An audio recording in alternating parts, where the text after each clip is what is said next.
علی ظفر صاحب، یہ جو شہباز شریف صاحب نے عدلیہ کی کچھ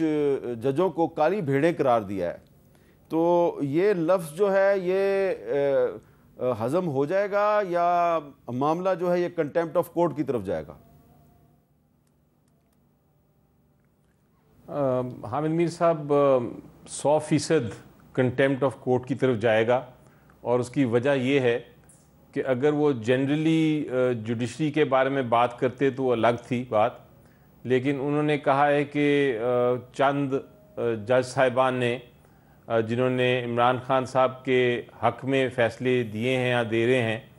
ان کو انہوں نے ان کے خلاف ایسا الفاظ استعمال کیے ہیں جو شاید میں نہیں دہرا سکتا اس وقت آپ کے سامنے، لیکن آپ نے ان کو سنا دیا اپنی انٹرو میں۔ تو یہ جو الفاظ ہیں یہ اب ڈائریکٹلی ان جج صاحبان کے اوپر ہیں،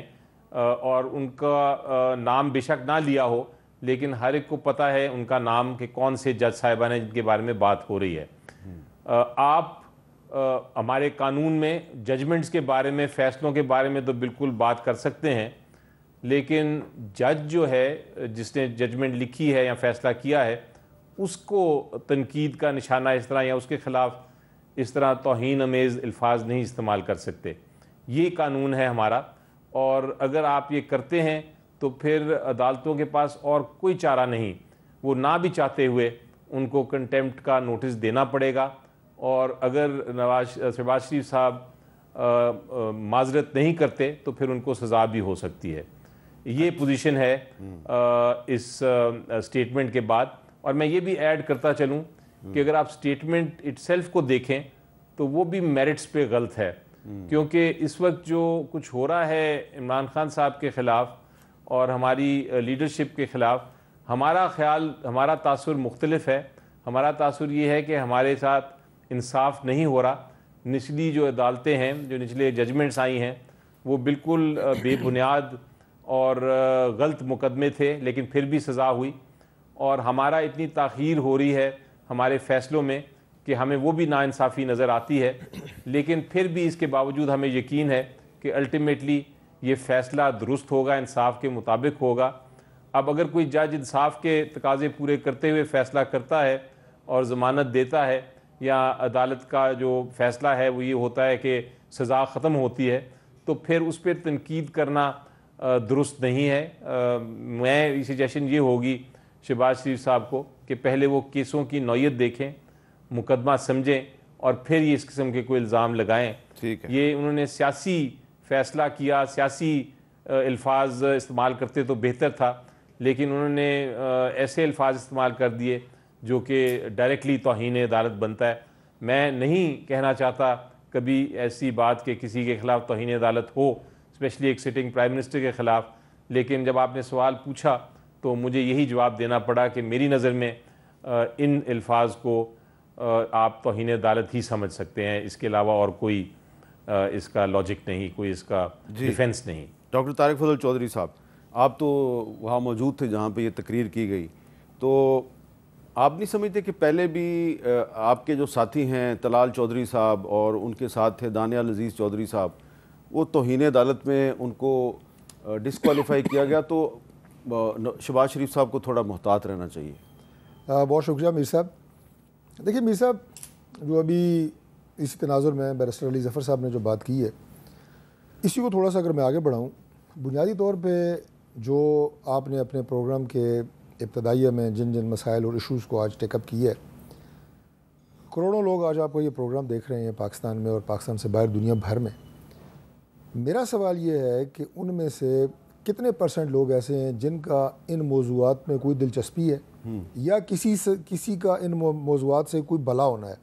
کرنٹ ایشوز یہی ہے نا جو آپ نے بتائے ہیں، اس میں کوئی آپ نے اپنے پاس ایک کہانی تو نہیں گھڑی، یہی ایشوز ہیں۔ ہر ٹاک شو پہ یہ ڈسکس ہوں گے۔ میں ہر ٹاک شو کی بات کر رہا ہوں جو آج پاکستان میں 60-70 چینل ہیں۔ ہم ٹریک سے ہٹ گئے ہیں بہت زیادہ۔ ہمیں چاہیے یہ کہ ہم ان ایشوز پہ آئیں، ان چیزوں کے اوپر آئیں کہ جس سے کوئی ملک کی بہتری ہو، ملک جو ہے مسائل کی دلدل سے نکلے۔ اب اداروں کا یہ جو آپس میں ایک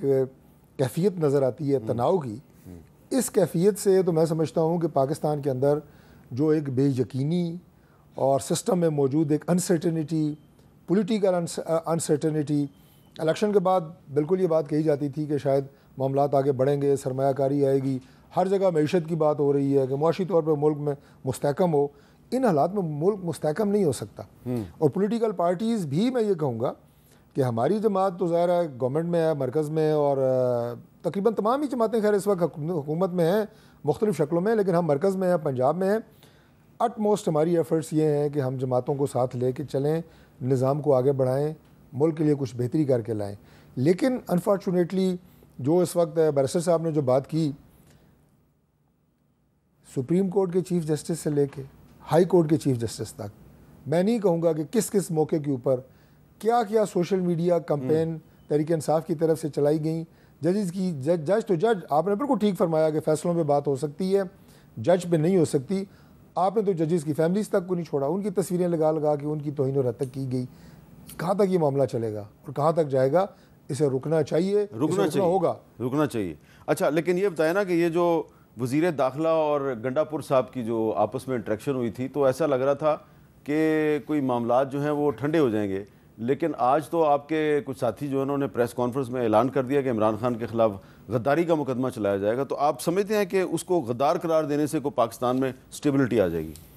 دیکھیے, عمران خان صاحب کے دور میں اور خاص طور پہ جب ان کے خلاف عدم اعتماد کی تحریک پیش ہوئی, ان کے ڈپٹی اسپیکر صاحب نے جس طرح آئین کا مذاق اڑایا, پھر یہ کہنا جناب کہ عمران خان ہے تو پاکستان ہے, پھر عمران خان صاحب کا کبھی بھی ان معاملات کے اوپر 9 مئی جیسے واقعات ہوئے ان کی مذمت نہیں آئی, اداروں کے اوپر جس طرح چڑھائی کی گئی, شہداء کی یادگاروں کو جس طرح مسمار کیا گیا, یہ وہ واقعات ہیں جس کے اوپر پاکستان تحریک انصاف کا ایک واضح موقف آنا چاہیے. ابھی جس طرح آپ نے دیکھا پچھلے 2 یا 3 دنوں میں عمران خان صاحب کے جو آفیشیل ٹویٹر ہے, ان کا اکاؤنٹ ہے, وہاں سے جو تصویریں آ رہی ہیں, وہاں سے جناب شیخ مجیب الرحمان کا کمپیئر کس کس سے کیا جا رہا ہے, کس کس کو کہا جا رہا ہے, غدار کون ہے, یہ ساری کمپین جو پاکستان تحریک انصاف چلا رہی ہے اور عمران خان صاحب کے آفیشیل اکاؤنٹ سے چلائی جا رہی ہے. اس کا جواب تو آپ کو دینا ہوگا, کیا یہ ملک دوستی ہے یا ملک دشمنی ہے؟ ملک دشمنی کا دوسرا نام جو ہے وہ غداری ہوتی ہے. ہم نہیں چاہتے کہ ہم کسی کو لیبل لگائیں کہ وہ غدار ہے, کیونکہ سیاست میں کسی کو غدار ڈکلیئر کر دینا, کسی کو غداری کے پرچے دینے سے ملک میں کوئی وہ دودھ اور شہد کی نہریں نہیں بہنے لگتی. کسی بھی ایک جینون پولیٹیکل ورکر کا, لیڈر کا کوئی خواہش نہیں ہے کہ ہم کسی کو غدار ڈکلیئر کریں. لیکن یہ سارے اقدامات, یہ دوبارہ میں کہوں گا کہ یہ ملک دشمنی ہے, آپ اسے غداری سے مترادف ہیں, یہ آپ اسے ڈینائی نہیں کر سکتے.